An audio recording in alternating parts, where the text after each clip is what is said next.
Well, first up, this afternoon, businesses are warning of a possible collapse of the operations if the Bank of Ghana goes ahead to increase the policy rate again. This follows comment by the governor of the Bank of Ghana that the necessary actions will be taken to check rising inflation rate as the Monetary Policy Committee wraps up its meeting today. The businesses argued that it will be counterproductive to hike the policy rate since the current inflationary pressures are supply-driven.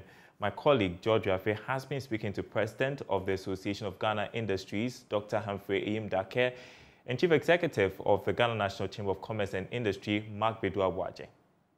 Do I get from you that I wanted to address the policy rate? No, the policy rate should be increased. But the inflation is a bigger monster than the inflation is eroding that reserves you are. But the governor did say he believes it is peaked. So if it is peaked, give it time to do the downside approach. But if it is not, then that will go contrary to the statement he's made. And as you indicate, if you look at the dynamics, you could still feel that the triggers and the causation of the inflation are still in there. One clear example is this shortage of fertilizer. And when do you procure fertilizer and put into the planting season, and then the planting season gives you the yield for the next season? Are you sure that you could tame that scarcity now? And it's a supply constraint. That's why I use the word, it's a cost push factor that is driving these issues. And he asked one more question, that did we anticipate this inflationary rate? Challenge, we did in industry, and I was here once with you, and we engaged on this matter. And we did say this from the 2019 when we had a policy misalignment of this benchmark discount value. And we argued out until recently we have a partial restoration, which is still not full. It's underpinning part of the cost-related matters, and that also fuels into the various events that play out from the, what we call the pandemic, the supply constraint by virtue of the pandemic. We saw the rating agencies' activity that affected the exchange rate just in the early aspect of the year, that drove the exchange rate down, the domestic revenue mobilization through the budget. We saw the struggle. All these things had some impact and driven this inflationary rate up. We anticipated it because it put the debt management position of the country in a precarious position. And therefore, the cyclical effect, we saw some indications that we will go into some difficult times. The only way out is to begin to now transfer even majority of such costs to consumers. And that will, for me, will rather also push the inflation up. Because if you continue to absorb, as you said, we have been absorbing during the COVID time, and at this time it's here. It's down to the. It's down to the. So what? Any other probably way of absorb? If you are not careful, you end up killing your. The only way out, two ways. One is to transfer the cost to consumers. The second one is to sit down for your business to collapse, or you cut down your production level. And that, for me, will have a strong negative effect on the economy. Right, so business is warning that any further increase in the policy rate would cripple their operations. And as we've indicated, the Monetary Policy Committee of the Bank of Ghana is wrapping up its meeting today. We are expecting a press conference on Monday. Now, at least 2 insurance companies have been acquired due to their inability to meet the new minimum capital requirements set by the regulator, the National Insurance Commission. Even though the Commission has decided to withhold their names for now, Joy Business can confirm that these affected companies fall under the life insurance line of business. According to the Commissioner of Insurance, Dr. Justice Ofori, 99% of the companies have so far met the stated capital. Listen to him speak recently at the 5th anniversary ceremony of Loyalty Insurance Company Limited. Those who had challenges, we had to wait for the end of their last year's account to be prepared, and we're going through to see those who can actually meet the minimum capital requirement through maybe some earnings they made from last year. But so far, I would say it has been smooth and good. We have a few merging, maybe 1 or 2 absorbed. I would say the picture is good. I must say that it is the interest of every regulator to have all the regulated entities in business. So whatever we can do to help such companies struggling, we will always do it.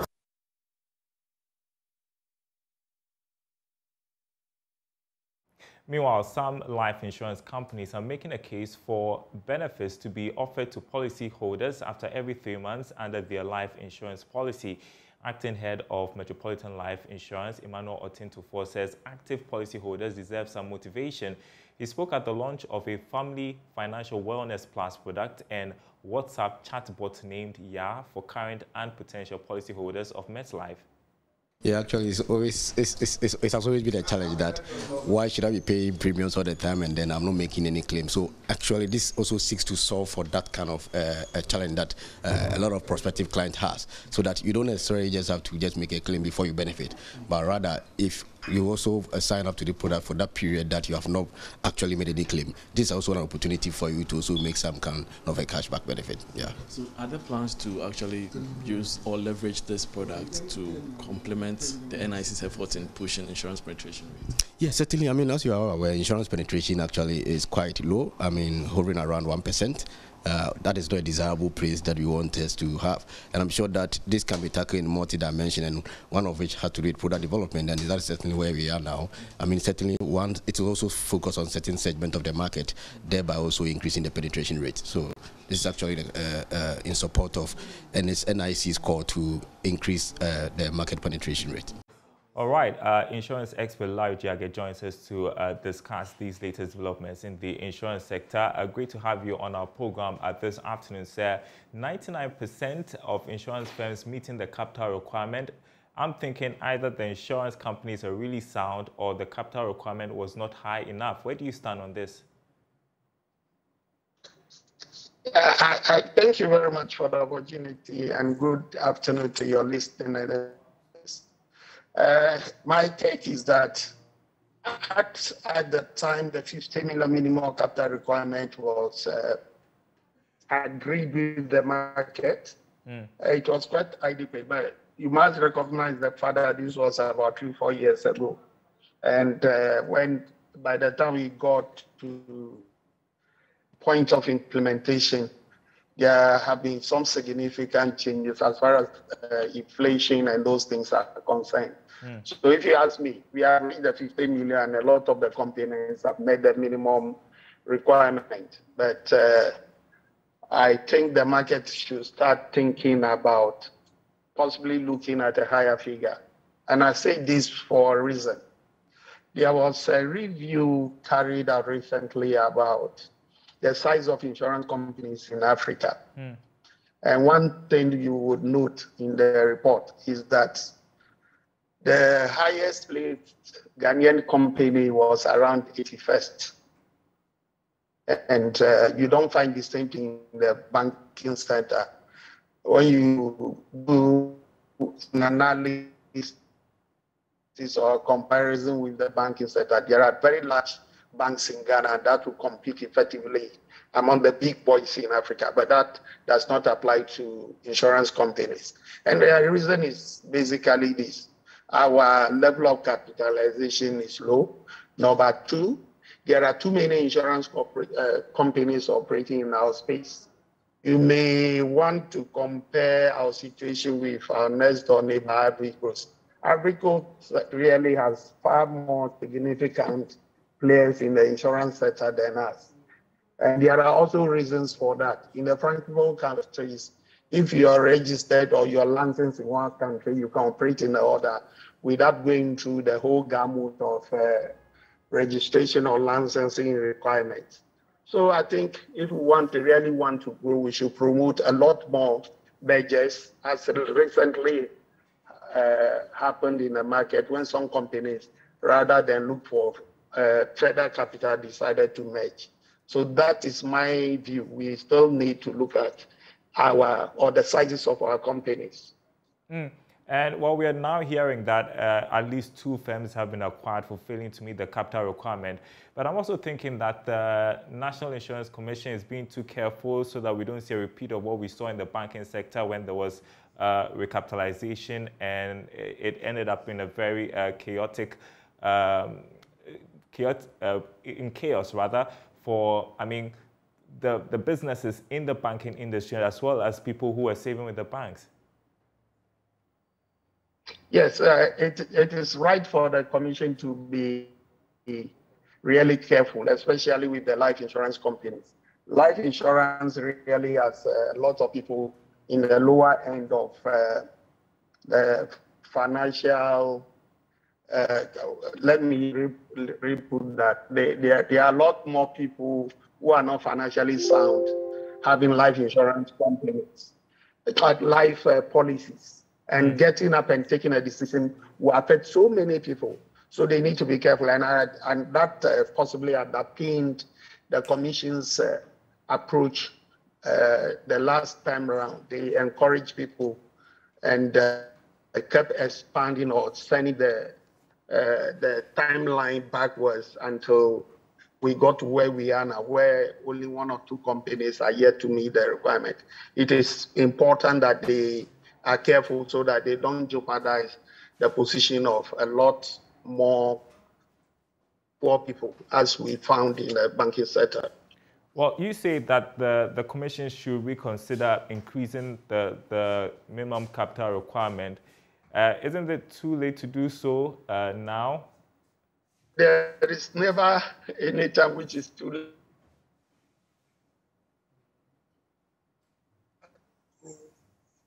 We want to play a significant role on the country. Then there's a need for us to take a second look or another look at the level of capitalization. We don't necessarily have to ask companies to bring in more money or more capital. We can encourage or promote measures and acquisitions. And we should rather let the companies merge, especially the Ghanaian-owned companies. If not, foreign companies will just take over the market. We should encourage mergers and acquisitions. If we have to raise the capital again, then we should rather encourage companies to merge rather than pushing some out because they cannot meet the minimum level of capitalization. And one last thing I want to ask you, a suggestion from some life insurance companies that policyholders should be given benefits, that is no claim discounts. Your thoughts on that? There are already no claims discounts. No, a no claims discount in life is not a normal practice, but there are so many other ways of compensating policyholders during the pendency of the policy. I think one of the things you mentioned is cashback, or they could have what we call profit sharing at the end of the period. The profit sharing would be annual after the life company has carried out the actuarial valuation, and then after they have also done the annual, they have profit, they can decide to share it with the policy holders. But the word you use was the name, that appears more, or that you find more in the area of motor insurance, not life. Life, there are so many ways of paying back something to the policy holders. 2 I've just mentioned. All right. Thank you so much for spending time with us this afternoon. Larry Jagathe, he is an insurance expert on the story we've been reporting this afternoon about 99% of insurance firms meeting the minimum capital requirement, and as well as 2 others, at least 2 we understand have been acquired for failing to meet the stated capital. Okay, moving on, not to exaggerate, but in today's highly competitive world, human resource management has gradually become one of the most important functions of an HR organization. HR leaders face unique challenges in today's fast-paced, increasingly global and digital world. And we want to delve a bit into that as International HR Day is marked today. Joining me is one of Ghana's top HR professionals and Country Director for Global Professional HR Certification, Dr. Jeff Bassi. Grateful for your time this afternoon. It's been a very challenging couple of years for HR practitioners. The COVID-19 pandemic changed a lot about the way we work. I want us to reflect on that a moment. How do you think HR professionals manage the situation or fared over time? Thank you so much for the opportunity, and a very good afternoon to your viewers. Indeed, the world of HR have evolved from when HR used to be personnel management, and HR officers and professionals were only concerned with managing everyday administrative duties that come along with the profession of HR. HR had grown into a pure talent management, leadership, and what have you. And like you rightfully mentioned, COVID had come to accelerate the need for that change, where how we approach our workforce management had changed from people not only working from the office, but working remotely, what we call telecommuters. How has all of those dynamics play in today's HR management? Maybe we can take an example like managing performance, for instance. Rather than wait to do a performance appraisal at the end of a financial year, I'm sure you will be surprised by the results you will get when people have to work from home. You now have to probably tie people to weekly or monthly goals, where line managers, under the guide of the human resource professional, have to engage in conversations on how to meet targets, and when there are stumbling blocks, how do we help you weekly?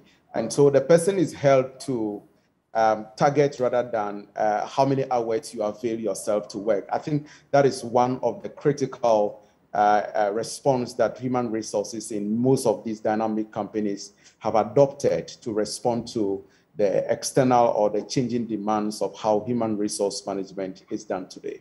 And now you have to grapple with the high cost of living, fueled in part by the war in Ukraine. Now, these are still challenging times for businesses, and meantime, workers are asking for a raise. So what new challenge do these challenges or these developments in our world today, what do they pose for HR managers? Well, human beings as we are, we would always ask for more. No matter how well you pay people, they will ask to be paid some more. And so one critical area in human resource management today is people analytics or human resource analytics, where you want to measure productivity and match it against profitability of the organization. As much as we encourage employers that the meaning of employment is let's create and share. If we are creating much, of course, you also want to compensate or motivate the people who are delivering the service to the organization. And we say that to employers and also tell employees to also put in their best. Of course, we all know the times we are in now, hikes in prices of almost every product and service here and there, and it's only fair that if the organization is able to deliver some return on investment, employers look at this very critically. Humorously, one of the names we give to salary is take-home pay. And I tell some of the organizations I consult for that your pay doesn't take your workers home. It leaves them at the gate, or in worst case, sometimes it leaves them on the highway. So you probably want to do some cost of living adjustment, what we call in HR COLA, just so that these people can have some level of adequate salary to go around with, to be motivated.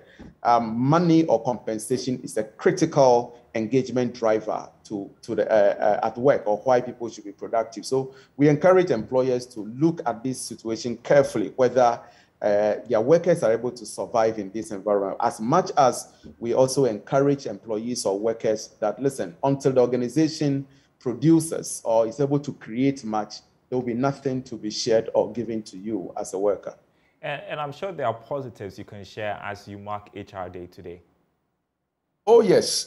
There's a lot of positive. We at the HR Certification Center, right from morning, have been engaged in a lot of activities. We just closed out from a session discussing the future of human resource management, looking at how HR is now being driven by the digital age, HR analytics, how we have to align human resources activities to the strategic direction of the organization so that we can deliver return on investment to our shareholders, and also deliver on product promises to customers. And on this note, I want to congratulate all HR managers and professionals out there. I always say running an organization is simply two things: leading people and managing systems. Once you take you get the people leadership bit right, chances are that every other thing will fall in place. So congratulations to all HR professionals out there for all the great works you are doing for your organizations and by extension, Mother Ghana. All right, and so recently there was a push to regulate the HR profession. It's still an ongoing process. I know there is a bill before Parliament at my last check. How would that improve the HR profession, this charter that is supposed to be introduced? To my very much knowledge, I think that that act has since been passed. Yes, HR used to be done at the whims and caprices of managers, but today, HR is a heavily legally regulated profession. Yes, indeed, we were under the Industrial Relations Act 299, which didn't address so many things in HR. But the Labor Act 651/2003 has been passed, the HR Charter itself, or HR law that should regulate the practice of HR. What I want to tell HR professionals out there is to seek basic legal knowledge and to know that you are now having the responsibility of developing HR policies that must be analogous with state regulations, because when you start contracting yourself out of legislation, to the extent of the contravention, your agreement will be void ab initio. They will be void. They cannot have any effect. So let's apply our minds to understanding and learning the labor regulations in Ghana so that we can align our HR activities. HR has no power except that which is given to him by policy. So let's enact policies that align or analogous with the state regulations so that we can minimize a lot of the conflict, disagreement that sometimes launch organizations into avoidable liabilities to be able to deliver on return on investment for our employers. And just for our audience to note, this year's celebration is themed Shaping the New Future. This is about the HR profession leading change to improve working lives. And so as I thought about this, I was just wondering, while the HR managers work to improve lives, who is taking care of the HR? Can you answer that in a minute? Largely, HR himself is also an employee, or like the law encourages us to mention in Ghana, they are workers. But to the extent that we are the bearer of the employer's vision, the employer, through the chief executive officer, we would also want to appeal to employers that we are also workers. We fight for the interest of the organization. So it is high time the recognition given to HR. In some of the organizations, I've had opportunities to consult to, giving them reasons why it is always important to create a seat for the HR manager in the board level or at the executive table. And so we want to say that our work is like a liaison. We are like Jesus Christ that are between God and man. Who is the God here? Management. Who is the man here? The worker. And Daryl, it will surprise you to know that either party accuses us of being in bed with the other. The employer thinks that the HR is in bed with employees. Employees think that HR is in bed with management. We, as much as possible, try to be in the middle, and I encourage my colleague HR managers to be fair and firm when delivering their HR services. But we also crave the indulgence of employers to allow us to use the law to run people in the organization and not only what the owner thinks the organization must be run. We have to go. Dr. Jeff Bassi, I appreciate your time and happy HR Day. Grateful. Thank you for the opportunity. Crabs. Let's talk about crabs now. Crabs are nutritious. They are rich in vitamins, calcium, zinc, and many other minerals. With all these, just how much will it cost you to have them in your soup or stew? On today's episode of Joy Business Shopping List, Beverly Broom was at the Lao Market and comes through with this report.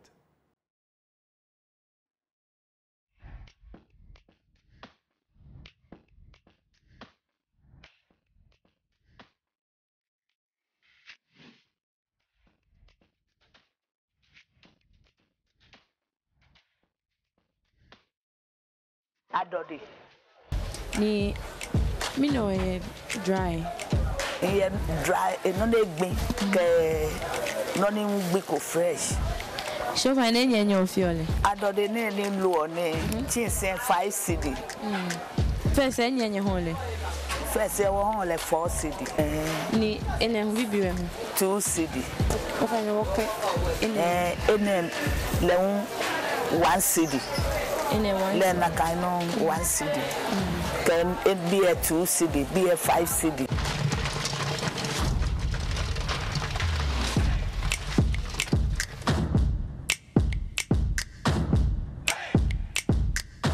Be a could be 3 cedi. There could be 4 cedi.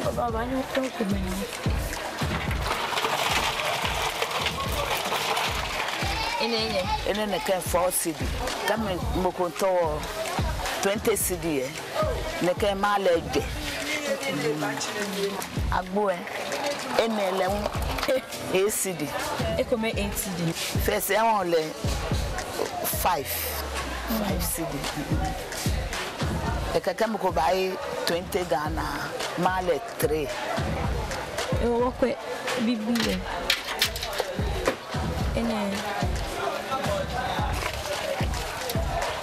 In a first year, Wahole 3 cedi, get 2 cedi. She be a legend, what you want. A journey 5 cedi. Abu and the king, a 20 Ghana. You come to 10 cedi in your valley. I'm going to 10 cedi, a male in you. Mabu 20 Ghana. First year, Jenaka only. First year, 20 Ghana. Don't many in the cake in the Kwawu and we won't. Okay, mommy floor.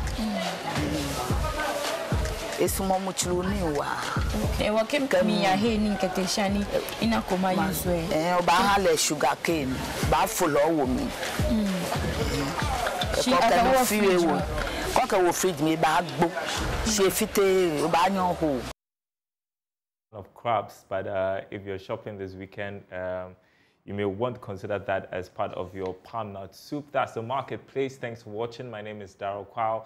More news on our website, myjoyonline.com/business. We'll see you same time next week.